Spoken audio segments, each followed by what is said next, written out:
about how agents are just while loops. Who here knows what a while loop is? Okay, cool. So for people who don't know what a while loop is, I'll explain it. It's not hard. I understand this is kind of a business audience, but I'm going to introduce some tech in a gentle way in this talk. So a while loop is a simple idea in programming where you have a condition that is either true or false, and then you have some code inside the body of the loop, and the while loop just keeps going round the loop as long as the condition at the top of the loop is true. So the condition is A in the diagram, and B is the thing that the program does, like within the loop. So the basic idea here is that agents are just things that go round and round this loop until they are done. And so I will explain that sort of in the context of AI in the next few slides, but yeah, hopefully that makes sense. The idea is that an agent is just going to keep working on a problem until it's finished, or it hits like the maximum number of times around the loop, and they normally have like a maximum built in case they kind of go off on one. So yeah, in order to explain then what agents are, I first need to explain what language models are, and how language models can use tools. So the language model, and I'm sure everyone's heard of like ChatGPT. Like in 2023, deep learning had this moment where deep learning got good enough at language that you could almost say that machines mastered language, and machines started being able to kind of emulate the responses of natural language in a way that was dramatically better than it was before. And that's kind of when the ChatGPT moment happened back in 2023, and suddenly kind of everyone went a bit crazy about the idea that if language models get good enough, then they will be able to start automating some of the tedious work that happens in the whole kind of global economy, and that's going to have big impact on the way that we do work in the future. So yeah, these language models, like in the thing in yellow in the diagram, you can basically think of it like a big mathematical function that takes sentences to sentences. So in particular, you can ask it, like, what is the capital of France? And it will come up with, that will be the input sentence, and that will map onto the output sentence, which is Paris. And so the way that happens, the way that these functions get trained, is that they get exposed to a large amount of training data as input. And so in particular, you have these language models that have not only been trained on text, like what is the capital of France, the answer is Paris, but they've also been trained on doing this special thing in the green diamond, which is using tools. And so they have a special kind of part of the syntax, as in part of the language that they've been trained how to speak, which is to know what tools they have available to them, and then to be able to use a tool. And so that basically means that the language model can say, I want to use this tool. I know I've got like a web search tool, I've got a file editing tool, I've got a tool for running a command, and I'm going to choose between these based on what the user is asking me to do. So if the user just asks me, like, what is the capital of France, I don't need to use any of my tools because I already know it's Paris, and that's probably not going to change, so I can just tell the user that that's the answer. But if the user says, like, what's the weather in Bristol today, then it doesn't know that because it wasn't trained with current up-to-date knowledge about the weather. Like, the training finished months ago. So it can figure out, oh, I need to use the web search tool to go and look up the current weather. Or if you're asking it to write a program, then you need to use the file editing tool to edit the code, or run a command, for example. So this is language models with tool use. And then in order to turn language models that know how to use tools into agents, then you just wrap them in this loop. So basically you say, while not finished, keep doing this thing over and over again. And like I said, the definition of finished is when you've either gone around the loop too many times, or the language model thinks it's finished, because it has a special way of signaling, I'm done. So given the user's query, it will start going around the loop by taking the user's query, deciding whether to use a tool, and then if it does decide to use one of its available tools, then it takes the output of that tool, and you can see in the arrow that goes back to the beginning there, it's going to take the output of the tool, which might be like look up the current weather, and feed that back into kind of the next go round. So this is all agents are. There's a lot of hype around this idea of AI agents, but this is what it is. It is a language model that knows how to use tools, that's wrapped in a loop, that's just going to keep going until it's finished its job. So hopefully that makes sense. I'm now going to do 3 very fast demos in order to actually show you practical examples of agents in action. So hopefully, if what I said didn't make sense, maybe it will make sense by the end of actually seeing them in action. So I haven't practiced demo 1, so wish me luck. But what I thought I'd do is I'll show you how, as software developers, we can use AI to make building software faster. And so I thought I would do that with, there's a program called Cursor, which is probably the most popular way of writing software. And what we can do is we've got a completely blank project here that has no files in it. And what we can do is we can ask the agent to implement a game for us. So I'll use Claude 3.7 in agent mode, and I'm just going to say, implement a tic-tac-toe game in HTML and JavaScript. And I'll press enter. And it starts by using a tool. It starts by seeing what files are there in the current directory. And the result from the tool is that there were no files in the current directory. So then it says, I'm going to create a file called the index.html file. And it's done that. And then it's going to create a JavaScript file to handle the game logic. And writing a tic-tac-toe game is kind of easy. It's like not a difficult problem. So I'm fairly confident. I mean, I don't want to jinx it. But I'm fairly confident it will do a reasonable job on the first go. Oh, and it even wrote some documentation for me. That's nice. So we can test it. Let me just say here, I think it was this one.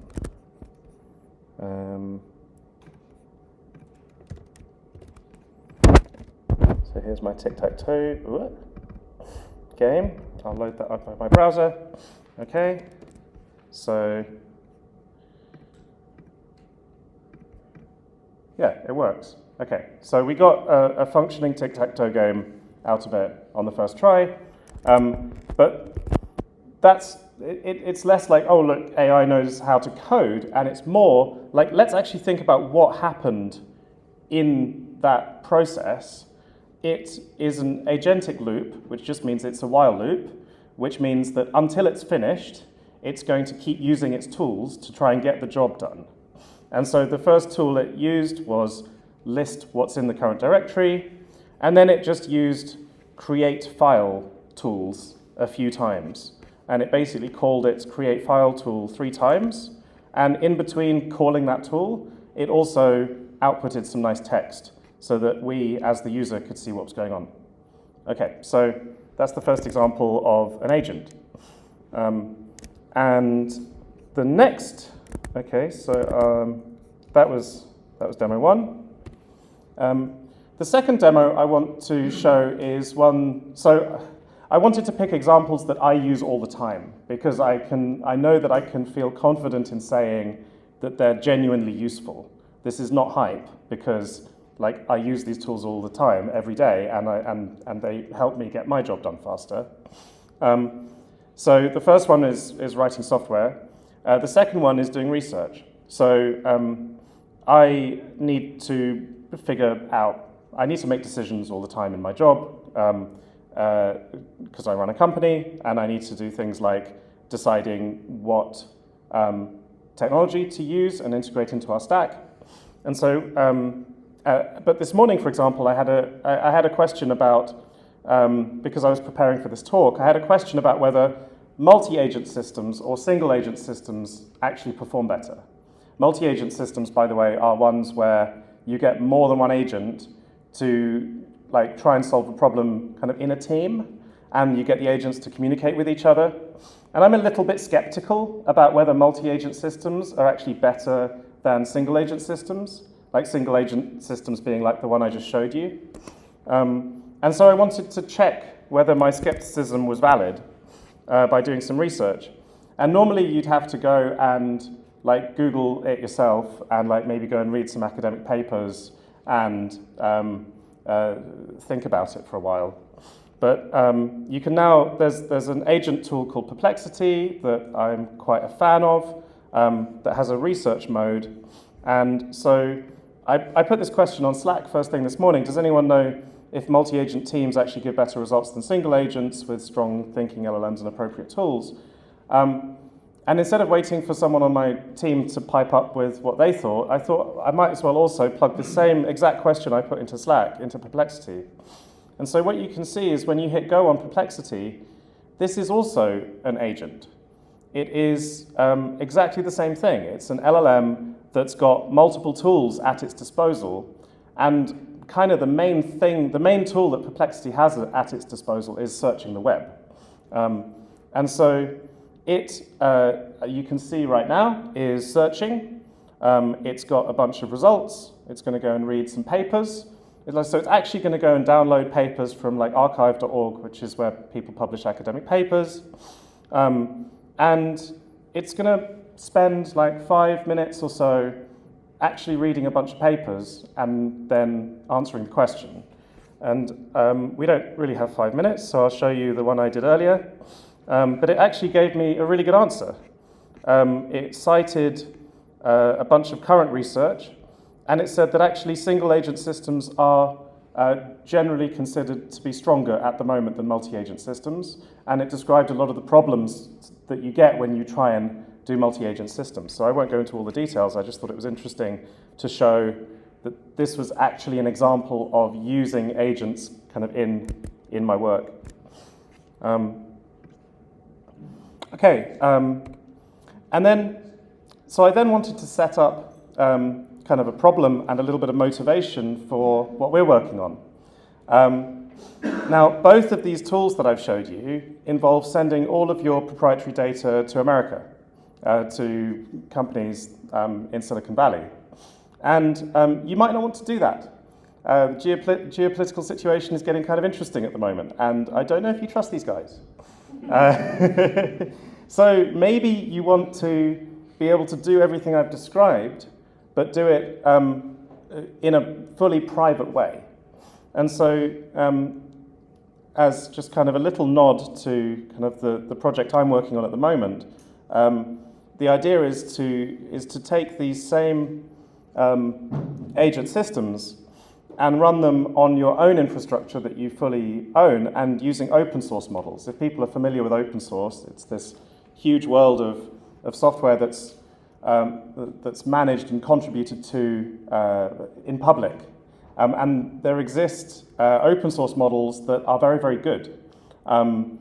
Meta, surprisingly, basically Facebook, came out with some of the best ones, and then the whole open source community has been building on top of those and making them very good. And lots of people probably have heard of DeepSeek. I think in January kind of shocked the world by showing that you could actually train state-of-the-art language models with a fraction of the budget that the big American labs were using. So So yeah, these open source models are getting better quickly, and so I only just got this little example working, but I'm just going to very quickly show you that here we can ask the question, what's the weather like in Bristol today? And this same system that's built entirely on top of open source models and running fully locally will go away and do a web search. So it did a web search for Bristol weather today. And then you can see the result that it got is this sort of structured data, which is basically a bunch of web results from Google. And then it summarizes the response back to you. And so it's possible to do this same kind of coding use case. It's possible to do the same kind of research use cases entirely on top of open source models that you run locally, so that you don't have to send all your data to US companies, which, depending on where you work and kind of if you're regulated and things like that, may or may not be a problem for you. That's it. That's my talk. Thanks for watching, and let me know if you've got any questions.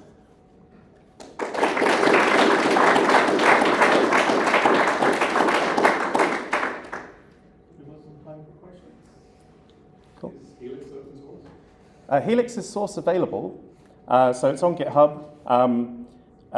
We are a bootstrapped startup, and we went for the Docker desktop license. So basically, if you're a company with less than $10 million of annual revenue, you can use it for free. Otherwise, yeah, we're trying to build a sustainable software business, so it's not entirely free, but it is source available. Yeah. Any other questions? Yeah, question there? Did you double check the perplexity returns? Is that accuracy? Yes. So you should generally double check the answers you get from these systems. Perplexity is particularly good at using references and citations, meaning that the more confident that you can be that the language model is grounded in truth, as in it has access to relevant context that is correct, then the more confident you can be in the answers. And relatedly, a project I did last month for a bank was involved in checking the citations that we generate in our RAG system. And so the bank was especially concerned about exactly what you say, about the LLM, the language model, hallucinating answers even given access to the content. And so what we did was we got the text that was extracted from the PDFs, and we got the citation, like the quotation that the language model was using to justify its answer. And then what we did was we just did an additional check to check that the citation does actually match exactly with text that comes from the source PDF. We just put a little tick or cross next to it. And so that can help to improve confidence that the LLM is quoting correct data that comes from the source. And then once you know that it's doing that, you can be more confident that that it's able to justify the answers it gives you. But these, On that, how important portion of red crosses that came up? yeah, we got about 5% fuzzy matches, about 1% red cross, like this definitely didn't come from the source document at all. Yeah. But at least surfacing that to the user is better than not. Yeah, question here? So, would you ever run two opposing models? So you do an initial pass with a weaker model or strong model, and then running validation against it. Would you ever do that just to make sure the data you're getting is correct? Yeah, definitely. So that maybe is an argument for multi-agent systems, because you could have one agent using model A, and then another agent using a different model from a different provider. And one thing that Perplexity did point out in its report that it gave me this morning was that you can get higher accuracy by getting a group of models to vote on what they think the right answer is. So yeah, you can use that kind of approach, getting one model to check another model's answers. Also related to that is this idea of testing and evals, which is something we put in the product, where you can define test cases for the applications that you build or the agents that you build. And so you can say, every time I change the configuration of this agent, I want to still test it against these 10 use cases. And just like you do in software and DevOps, it's important to have these tests that you can run automatically. And then once you can do that, you can run that in your CI system as well, which means you run them every time you change the code and before you accept a change. So yeah, evals is a good idea. Yeah? You mentioned that the agent doesn't leak the data, so how do you do that? Do you do on-premises, on private cloud, or like API? How do you set up the infrastructure on that? Yeah, so with Helix, you can run it all on your own infrastructure or in your own cloud VPC. If you're running Kubernetes, for example, we have Helm charts. If you are using Docker, you can use our Docker Compose version. So yeah, it's all just software that you can run on your own infrastructure. And then, of course, you need access to GPUs if you're going to also run the models locally. But then some people are like, actually, I am okay with using my cloud provider's like hosted LLM inference service, and you can just plug into that. Go ahead. Besides software engineering and research, are there any other tasks that you think agentic AI is good at right now, or if it's easier, are there any tasks that it's not good at? Yeah, I mean, there's loads of candidate tasks. I think if you look at pretty much any industry, there's a lot of, I think of these systems as like very good information processing systems. So anywhere where you've got like a large amount of manual, kind of very tedious data processing that happens, there's an opportunity to automate it. Areas where I would say I would be careful applying it are areas that need high accuracy. So for example, I wouldn't let an agent loose on my financial spreadsheets right now. But there are things like vision RAG, where you actually give a language, you have these types of language models that can also interpret images. And it turns out that the best way to get these language models to process tables and spreadsheet-like data is to basically take a screenshot of it and pass it through the vision language model. You get much better results by doing that than by trying to manually extract the text from the spreadsheet or the table. So there's these sort of surprising counterintuitive things like turning your spreadsheets into JPEGs and then processing them actually gets you better results. But yeah, it's an exciting time. One last question. Do you think the biggest gains will come from better foundation models or maybe better tool use going forward in agentic workflows? That's a good question. So better foundation models or better tool use? I think it's kind of the co-evolution of those systems together that is going to lead to better gains. So for example, on Sunday, I found that Cursor with Claude just stopped being able to edit files.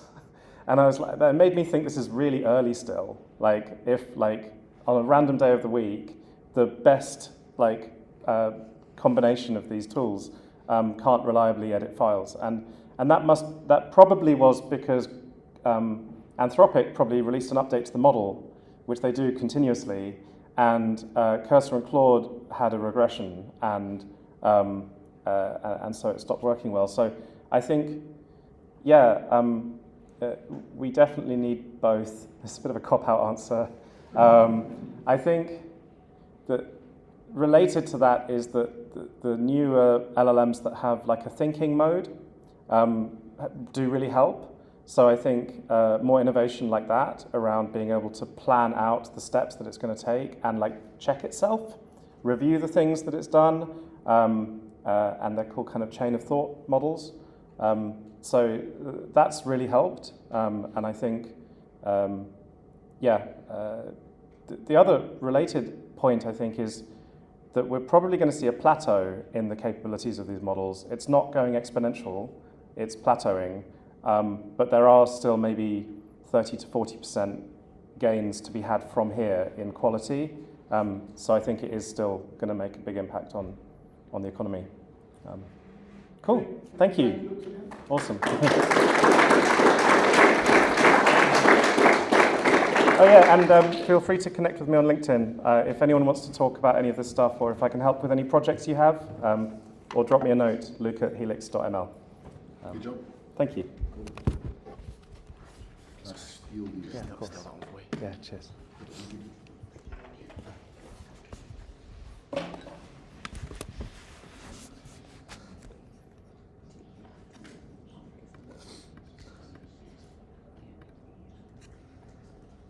Right, that was good, right? I think we properly nerded up, wasn't it? Thanks. Everyone enjoy that? Yeah, because mine's not going to be that good.